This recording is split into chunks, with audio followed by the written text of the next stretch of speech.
What's up, ladies? Welcome to today's video. I am going to be sharing some tips on how to start your own meditation room / nook. I've been getting a lot of questions about people wondering what kind of items to add to your meditation corner. What are some essentials? What do you need? So today I'm just going to give you guys some ideas on what you can incorporate in your meditation room or meditation corner, which is what I have going on right here. So once I make the move and transition into a bigger property, I am definitely envisioning a meditation garden. Oh my God, I've been so into like labyrinths and everything. And they have this beautiful labyrinth garden here in LA that I can't wait to check out. But I was so inspired by a meditation kind of Zen garden, kind of outdoor space. All you need to meditate, ladies, is just the ability to sit down, close your eyes, and even if there's distractions, that doesn't even matter. But the very first thing that I would recommend is finding an area in your house where you can set up a little corner for yourself. And if you don't have like a whole corner, sometimes some people love to have prayer closets or like a prayer meditation room. Sometimes people even have just like a little altar on a table on their nightstand. So it doesn't have to be anything grandiose. But less is definitely more, because when you're meditating, I feel like it's so important to have an environment also when you open your eyes that is free of clutter, something that is visually appealing to you. Even though you are meditating with your eyes closed, when you open them up, you don't want to open your eyes up to a bunch of chaos.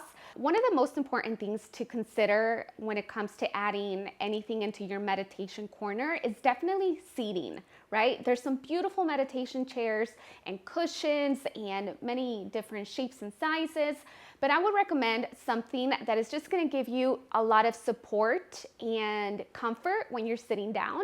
Because when you're meditating, especially for a longer period of time, once you reach 20 minutes, an hour, 2 hours even, or longer, you want to be able to sit down comfortably, and you don't want your body to be a disturbance. You don't want anything starting to ache or hurt, because once that starts to happen, it takes you out of your meditative state and brings you into the body. So it's always best to find any kind of chair, any kind of sitting that you know is going to give you a lot of support and comfort.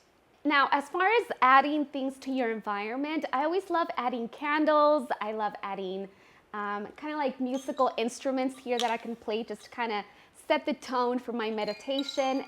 It makes such a beautiful sound. And as a meditation teacher, this is also the tool that I use to bring my students out of a meditation state. I also have a singing bowls, like the singing Tibetan bowls, that I also love to play just to add resonance to my space. I have a bigger crystal bowl that I also love playing. So those are fun little things that I just love to add. I also love adding little elements that just make me feel comfortable, like crystals and you know, like little statues like this one that just kind of represent meditation and inner stillness. Now, plants for me is definitely something very important, because I always love to add a lively, vibrant energy into my space. I have this beautiful plant that my dad actually gave me for my birthday 2 years ago, and it's definitely my favorite plant ever. This is the only plant that I am going to be taking once I leave Los Angeles.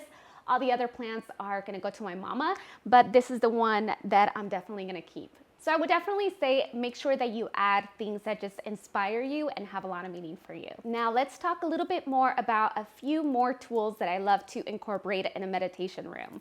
So I would definitely say find some beads. These are a really great way for you to keep track of time unconsciously, especially because you don't want some annoying alarm on your phone to go off when you're in a deep meditative state. I've had that happen before, and it just kind of shocks you, and it gives you like anxiety, and it just does not feel good to have a blaring alarm shock you out of your meditation practice when you have been so profoundly and deeply in the stillness. So a really great way is to keep track of time using beads. And I really love these. They're so beautiful. I actually love to use these as a bracelet also and just wrap them around my hand. But you can basically, every single time that you're repeating your mantra, you just pass a bead over. So when you're done, that pretty much completes your meditation practice.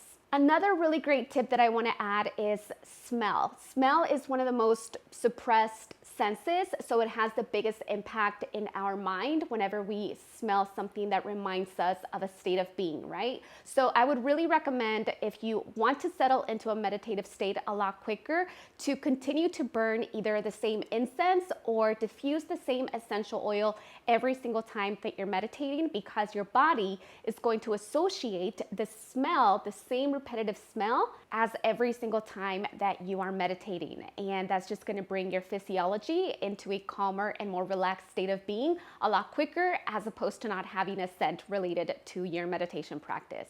And last but not least, a meditation journal, ladies. Oh my gosh, these are such a great thing to have in your meditation corner, because I cannot tell you how many times I've been meditating and I have all of these beautiful ideas. And that's a really great, powerful thing about meditation, is that it expands your awareness and your creativity. So your mind is open and all of these beautiful ideas and thoughts that you would not have otherwise start flooding in. So when you are having those thoughts, just don't focus too much on those amazing thoughts and ideas that you're having in your meditative state.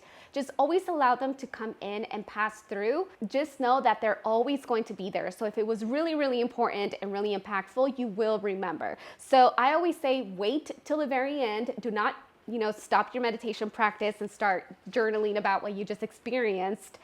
Because sometimes if you have a problem or a challenge, you actually solve it in your meditation practice. So just keep a journal next to you. You don't have to, write a full page about your meditation experience, but I always love to just jot down like a few sentences of really impactful moments of insight. And I also like to document how my meditation journey is actually changing the way that I perceive the world. And that's it for today's video. I hope you guys are inspired to start your meditation corner, meditation room / nook, closet prayer, anything that is just going to help you create a sense of more peace and balance in your life. Again, it's not mandatory, of course, but I always love to ritualize and bring a lot more love and beauty into every single corner of my house. And I hope you guys do too. So with that being said, have a blessed and beautiful day, and I can't wait to talk to you guys soon.